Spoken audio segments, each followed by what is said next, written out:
अब मुझसे रहा ना गया और हिम्मत करके पलटकर देख ही लिया। सफेद साड़ी में लिपटी एक स्त्री थी जो तेज कदमों से मेरी ओर बढ़ी चली आ रही थी। रात के करीब 12 बजे हैं। बच्चे भी सो गए होंगे। पत्नी निर्मला भी मेरे बिना खाना नहीं खाती, सो खाली पेट ही मेरी राह देखती होगी। यही सब सोचते और टिफिन बॉक्स हाथ में लटकाए मैं तेज कदमों से घर की तरफ निकल पड़ा। कुछ दूर चलने के बाद आज उस कच्ची और अंधेरी गली की राह ले ही ली, ताकि ताकि बस जल्दी से घर पहुंच जाऊं। इतनी रात और ऊपर से ये सुमसाम गली, मुझे डर भी बहुत लग रहा था, क्योंकि कुत्ते सतर्क होते दिखने लगे, मानो कोई अनजाना अनचाहा मेहमान आ रहा हो उनकी तरफ। वैसे इंसान हो या कुत्ते, बिन बुलाए मेहमान किसी को पसंद नहीं आते। किसी तरह मैं डर डर के आगे बढ़ता रहा। थोड़ा चलने के बाद एक मोड़ आया जहाँ एक मस्जिद पड़ती है। मस्जिद के ऊपर लगे बड़े बड़े भोंपू वाले लाउड स्पीकर के अलावा उस अंधियारे में और कुछ भी बड़े ही मुश्किल से दिख पा रहा था। पर मैं महसूस कर पा रहा था कि अब बड़ी अच्छी भीनी सी खुशबू आ रही थी वहाँ। साथ ही ठंड भी अब थोड़ी थोड़ी बढ़ने लगी थी। मैं थोड़ा ही आगे बढ़ा था कि पीछे से कदमों की आहट सुनाई देने लगी। अभी तक कोई नहीं था मेरे आसपास। फिर ये किधर से आ गया? कौन है ये? कोई कुत्ता, चोर या फिर मेरा भ्रम? डर भी लग रहा था। ना लुटना चाहता था मैं और ना ही इंजेक्शन लेने का मेरा मन था। इसी डर में मेरे कदम और तेज होने लगे। अभी भी कदमों की आहट, वो आहट मेरा पीछा कर रही थी। अभी तो ये गली भी खत्म नहीं हुआ था। थोड़ा और समय लगता इसे पार करने में। अब मुझसे रहा ना गया और हिम्मत करके पलटकर देख ही लिया। सफ़ेद साड़ी में लिपटी एक स्त्री थी जो तेज कदमों से मेरी ओर बढ़ी चली आ रही थी। अपनी तरफ आती उस स्त्री को देखकर ही साफ प्रतीत हो रहा था कि वे तेजी से इस सुमसाम गली को ही पार करना चाह रही है। तभी ऐसा महसूस हुआ कि वह स्त्री बिल्कुल मेरे पीछे आकर खड़ी हो गई और मुझे आवाज़ दे रही है। थोड़ा रुकिए। मैं पीछे पलटा। सच में वो कुछ कहना चाह रही थी। बड़ी बड़ी आंखें, चेहरे पर अजीब सा तेज, जैसे कोई अप्सरा हो। सफ़ेद साड़ी में खड़ी वो स्त्री अंधेरे को चीरती हुई अपनी एकमात्र उपस्थिति दर्ज करा रही थी। मैंने पूछा, जी कहिए, क्या बात है? जवाब में उस स्त्री ने निवेदन किया कि कृपया साथ साथ चलिए, बहुत अंधेरा होने की वजह से मुझे डर लग रहा है। मैंने सहमति में अपना सिर हिला दिया। अब हम दोनों एक साथ आगे बढ़े जा रहे थे।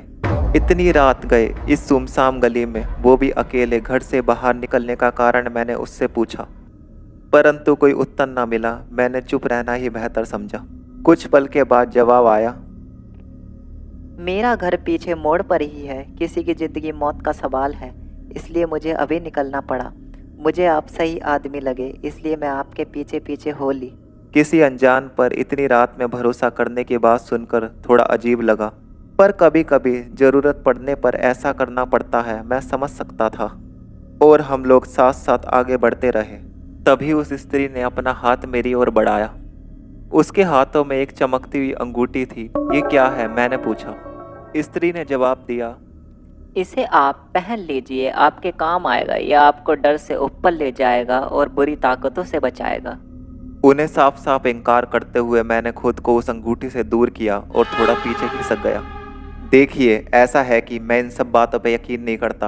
आप कृपया करके इसे दूर रखिए मुझसे। मैंने बेरुखी पूर्वक जवाब देकर उस अंगूठी को लेने से साफ इनकार कर दिया। मैंने एक बात गौर की कि इतने बेरुखी पूर्ण रवैये के बाद भी उनका चेहरा बिल्कुल शांत था, और इतने बेरुखी पूर्ण रवैये से वह थोड़ा भी विचलित नहीं हुई। मुझे पता नहीं क्यों गलानी भी हो रही थी, पर मैं जानता था कि मैं जो भी कर रहा था सही कर रहा था। गली भी अब खत्म होने को थी और पक्की सड़क मैं अपने सामने देख सकता था। तभी वो स्त्री रुक गई और मुझसे आगे बढ़ते रहने के लिए कहा। वो बोली, कुछ जरूरी वस्तु छूट गई है, इसलिए उसे वापस जाना पड़ेगा। स्त्री ने मुझसे जाने को कहा और खुद वापस लौटने लगी। मैंने उसके साथ चलकर उसे घर छोड़ने की बात कही तो शुक्रिया कहते हुए उन्होंने मना कर दिया। तब एक दूसरे को अलविदा कहते हुए हम अपने अपने घर की ओर बढ़ चले। घर आकर हाथ मुंह धोया। मेरा पूरा बदन दर्द से दुख रहा था और बुखार भी था, शायद हल्का हल्का। निर्मला भी मुझे देखकर जाग गई। मुझसे खाना खाने के लिए पूछी। तो मैंने मना कर दिया और उसे खा लेने को बोलकर लेट गया और लेटते ही ना जाने कब नींद आ गई पता ही नहीं चला। अगले दिन फिर अपनी दिनचर्या शुरू हो गई। जल्दी उठकर सुबह का व्यायाम, नहा धोकर बेटे को विद्यालय पहुंचाना, नाश्ता करके फिर ऑफिस को भागना। ऑफिस में भी काम के दबाव से कब सुबह से दोपहर हो गई पता ही नहीं चला। मेरे दोस्तों ने खाना खा लेने को कहा। बातचीत करते हुए अपने दोस्त के हाथों में अंगूठी देख मुझे बीती रात की घटना याद आ गई। बीती रात की घटी सारी घटना मैंने उन लोगों को बताई। फिर क्या, सबको खिंचाई करने का जैसे बहाना मिल गया हो। तुम इतने स्मार्ट हो ही, तुमसे सगाई करना चाहती होगी, गिफ्ट समझकर रख लेते, आदि तरह तरह की बातें करने लगे। जल्दी जल्दी अपना खाना खत्म कर वहाँ से खिसकना ही मैंने बेहतर समझा और फिर अपने काम में लग गया। मुझे भी कहीं से दोस्तों की उल जलूल बातें सही प्रतीत होने की गलत फहमी हो रही थी कि सच में शायद मैं अच्छा लग रहा होऊंगा, इसलिए उसने अंगूठी मेरे तरफ बढ़ाई होगी। यही सब सोचता हुआ मैं अपने काम में व्यस्त हो गया। काम का दबाव ज़्यादा होने के कारण आज भी रात के 12 बज गए। पर आज साथ में एक दोस्त भी था जो घर वापसी में मेरे साथ साथ हो लिया। थोड़ी दूर तक साथ चलने के बाद वो अपने घर के लिए दूसरी तरफ मुड़ गया और मेरे आंखों के सामने फिर से वही काली अंधेरी गली थी। मैं सोच में था कि क्या करूं और क्या ना करूं। आज फिर से उसी गली में मैं घुस गया, जैसे कोई मुझे बुला रहा हो या मैं खुद से जानना चाहता था। पता नहीं, मुझे कुछ भी समझ में नहीं आ रहा था। हाथ में टिफिन बॉक्स लिए मेरे कदम धीरे धीरे आगे बढ़ते जा रहे थे। आज कुत्ते नहीं दिख रहे थे, कहाँ गए सब। आज अजीब बात है, एक दिन में इतने परिचित हो गए ये बेजुबान जानवर मुझसे। मुझे कुछ भी समझ में नहीं आ रहा था कि ये क्या हो रहा है मेरे साथ। मैं मस्जिद वाली मोड़ से घूमा और थोड़ा आगे बढ़ा ही था, तभी पीछे से आवाज आई। जनाब जरा ठहरिए।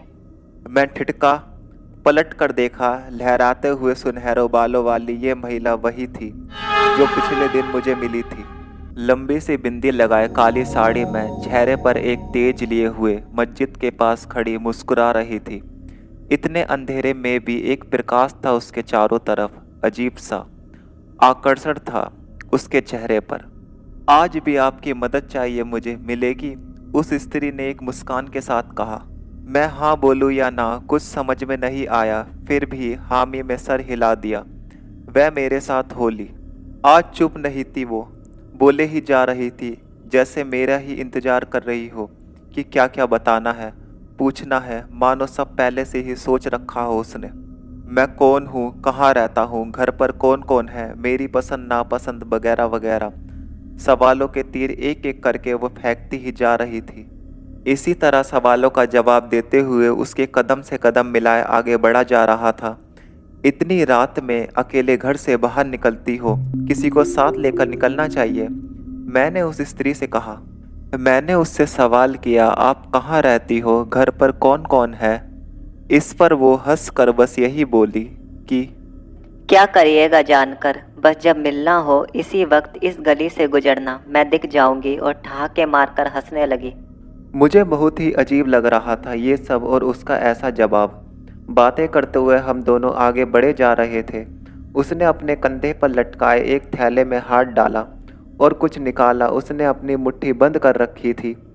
कुछ तो था उसके हाथों में, क्या था मैं कुछ समझ नहीं पाया। और फिर उसने मुझे मेरा हाथ आगे बढ़ाने को कहा। मैंने उससे पूछा क्या है इसमें। मुस्कुराकर बस वो मुझसे मेरा हाथ आगे बढ़ाने को जिद करने लगी, जिसके लिए मैं बिल्कुल तैयार नहीं था। जब अपनी बंद मुट्ठी उन्होंने ना खोली तो मैंने भी साफ साफ मना कर दिया कि हम लोग कितना जानते हैं एक दूसरे को, और ऐसे ही किसी अनजान से बंद मुट्ठी से मैं तो कुछ ना लूँगा। जब मैं नहीं माना तो आखिरकार उन्होंने अपनी बंद मुट्ठी खोली। वही अंगूठी थी उसके हाथों में जो पिछली रात उन्होंने मुझे पहनाने की असफल कोशिश की थी। मैंने उन्हें समझाया कि अगर आप दिन में ये देती तो मैं शायद लेने की सोचता भी, पर इतनी रात गए और ऊपर से ये अंगूठी देखने में ही बहुत कीमती लगती है, इसलिए आप मुझे माफ़ करें, मैं इसे बिल्कुल भी नहीं ले सकता।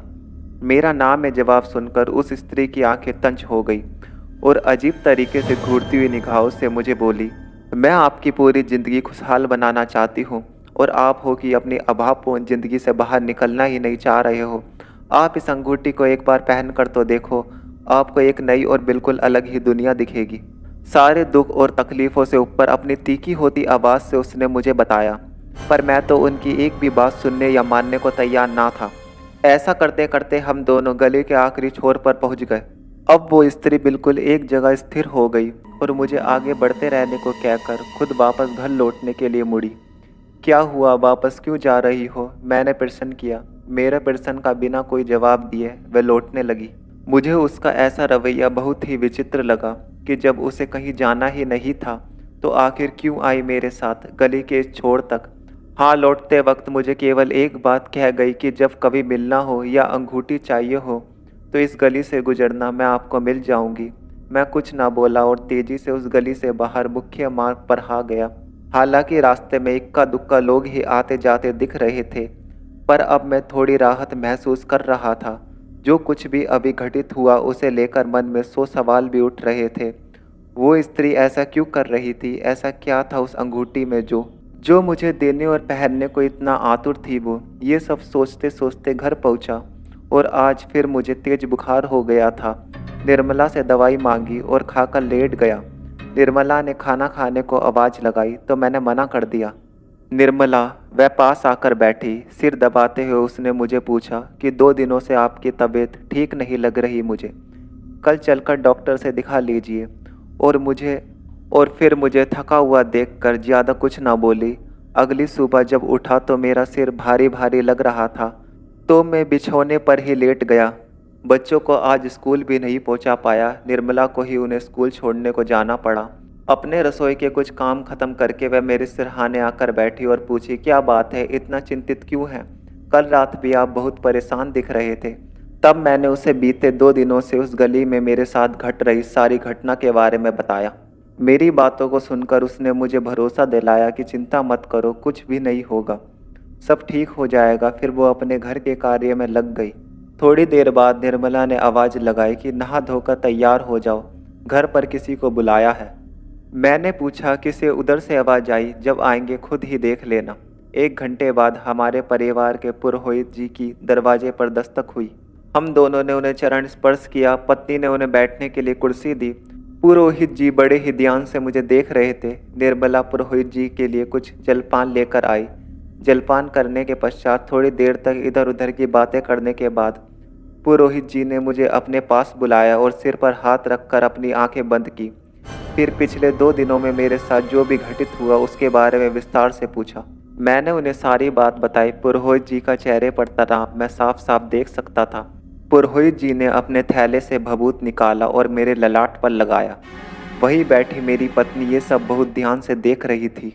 तुम्हारी मुलाकात एक जिन से हुई थी, पुरोहित जी ने बताया। गली के उस आखिरी छोर तक ही उसका दायरा था, इसलिए वह उससे आगे नहीं बढ़ी। अचानक से हवा में फैला वो तेज सुगंध ठंड का एक एहसास है और कुछ नहीं, उसी जिन की उपस्थिति का प्रमाण था वो। उस अंगूठे के माध्यम से वह तुम्हें अपनी दुनिया में ले जाना चाहती थी, जिसे अगर तुम पहनने की गलती कर लेते तो बहुत बड़ा अनिष्ट हो जाता। ये सुनकर तो मैं भीतर तक कांप गया। निर्मला ने मेरा हाथ थामकर मुझे शांत किया। पुरोहित जी ने कहा कि अब भयभीत होने की कोई बात नहीं है, अब कोई खतरा नहीं है। पर हाँ, एक बात हमेशा ध्यान रखना कि चाह कर भी कुछ भी हो जाए, रात्रि में भूल कर भी उस गली में मत जाना, क्योंकि अभी तक वह जिन तुम्हें अपनी सुंदरता और प्यार से आकर्षित करके और केवल मात्र अंगूठी के सहारे अपने साथ ले जाने की कोशिश कर रही थी। तुम खुशकिस्मत हो कि तुम गली की आखिरी छोर यानी उसका दायरा जहाँ ख़त्म होता है वहाँ पहुँच गए थे, इसलिए वह ज़्यादा कुछ न कर सकी और उसे वापस लौटना पड़ा। तभी मैंने पुरोहित जी को टोका, पर पंडित जी, उस गली में तो इतने सारे लोग रहते हैं, उन सब का क्या? पुरोहित जी ने मुस्कुराते हुए जवाब दिया, अच्छा ये बताओ, क्या तुमने किसी और इंसान को देखा था उस गली में, उस जिन के सिवा? नहीं ना, लोगों को इस बात की जानकारी होने की वजह से रात्रि के वक्त कोई नहीं निकलता, केवल कुत्ते ही दिखते हैं। मैंने पुरोहित जी को रोकते हुए बोला, मुझे एक बात बहुत ही अजीब सी लगी।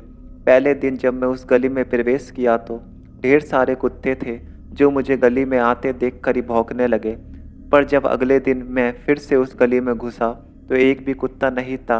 मुझे स्वयं ही उसका जवाब समझ में आ गया था। जी हाँ, तुम सही समझे, उसी जिन का ही प्रभाव था ये।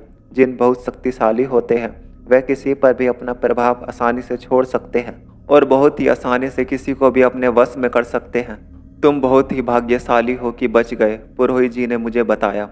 और हो सके तो कुछ दिन के लिए अपनी शिफ्ट ड्यूटी सुबह की लगा लो, ताकि शाम होने से पहले घर आ सको। मैं तुम्हें ये ताबीज़ दे रहा हूँ, इसे हमेशा पहन कर रखना, चाहे कुछ भी हो जाए इसे उतारना मत। ये कहकर उन्होंने अपने थैले में से ताबीज़ निकाला और मन ही मन मंत्र पढ़कर मुझे पहना दिया। हम दोनों को सदा सुखी रहने का आशीर्वाद देकर पुरोहित जी चले गए। मैं एक पढ़ा लिखा इंसान था और ऐसी बातों पर आज तक कभी भरोसा नहीं किया, जैसा कि मैंने उस गली में मिली उस स्त्री या शायद जिनको भी बताया था कि मैं इन तख्यानुसी बातों पर यकीन नहीं करता। पर अब मैं बहुत डर गया था, जिसके कारण भूल कर भी अब उस गली के भीतर तो जाने वाला नहीं था मैं। आज उस घटना के करीब 10 साल होने को हैं। उस गली के पास से मैं अनेकों बार गुजरा हूँ, पर अब भी भीतर जाने की हिम्मत नहीं होती। पर आज भी मैं अपने आप से बस यही सवाल पूछता हूँ कि सच में वो स्त्री थी या जिन।